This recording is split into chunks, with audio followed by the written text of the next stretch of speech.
Salut à tous, c'est Amé de Otaku Manga Lounge, je suis là pour vous présenter toutes les sorties manga au Québec et aujourd'hui je vais vous parler de Histoire sans fin. Donc Histoire sans fin, c'est un manga qui est entièrement colorisé comme vous pouvez le voir ici. C'est un webcomic à la base, avec un sujet vraiment original puisque c'est une métaphore sur le monde littéraire. L'auteur, Geko Hirasawa, est une passionnée de Tezuka, notamment ses deux mangas préférés c'est Blackjack puis Phoenix, et c'est donc avec ses œuvres qu'elle a acquis son goût pour les œuvres alliant le plaisir de la lecture avec une véritable réflexion sur l'humanité. Et puis elle est également passionnée de contes fantastiques et noirs. Et donc vous allez voir que son manga Histoire sans fin, c'est un petit peu un melting pot de tout ça. C'est un manga qu'on pourrait qualifier de seinen, donc plus dirigé vers un public adulte, avec une héroïne non conventionnelle, Marie. C'est une héroïne qui m'a un petit peu fait penser aux deux héroïnes qu'on retrouvait dans Dédale, cette super série en 2 volumes qui était sortie l'année dernière, sur laquelle on avait tous capoté. Un petit peu le même type d'héroïne, complètement atypique. Et donc on explore l'univers du mangashi. Les mangashi sont les magazines de pré-publication dans lesquels les mangas sont publiés au Japon avant de devenir des livres. L'ambiance rappelle un petit peu toute l'histoire, l'historique du manga, avec les librairies de prêt qui avaient fait éruption un peu partout au Japon dans les années 60 et qui avaient participé à l'époque à l'essor du manga pour le grand public. Alors ce qui est vraiment sympa, c'est que tout le livre, je veux dire le livre en tant que support physique, sert pour l'histoire, pour l'intérieur, pour le scénario. Sous le titre Histoire sans fin, on a un petit sous-titre ici qui dit « Numéro 1, Marie entre prince et démon ».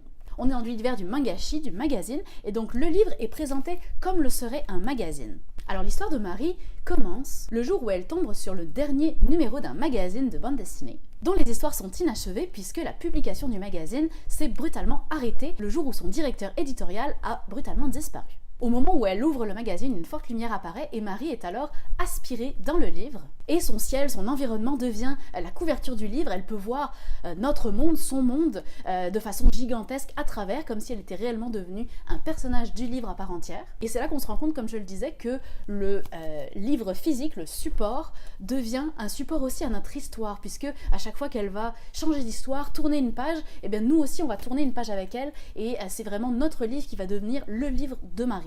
Alors lorsque Marie se relève et se remet enfin de ses émotions, elle se rend compte qu'elle est dans le cimetière des histoires. J'ai beaucoup aimé cette métaphore un petit peu poétique des contes inachevés. Et afin de pouvoir rentrer chez elle, Marie va devoir écrire et inventer la fin des histoires inachevées. Puis encore un phénomène un peu atypique, elle va donc devenir un personnage à part entière de ces histoires, mais elle va se retrouver du côté des méchants. Et donc nous, grâce à toutes ces mises en abîme, on est vraiment véritablement dans le livre avec elle. Donc ce manga a été un véritable coup de cœur pour moi. C'est un manga que je vais conseiller un peu à tout public, qu'on soit un habitué du manga ou pas, c'est vraiment abordable, vraiment accessible à tous, mais plus évidemment axé quand même sur un public adulte comme je le disais au début.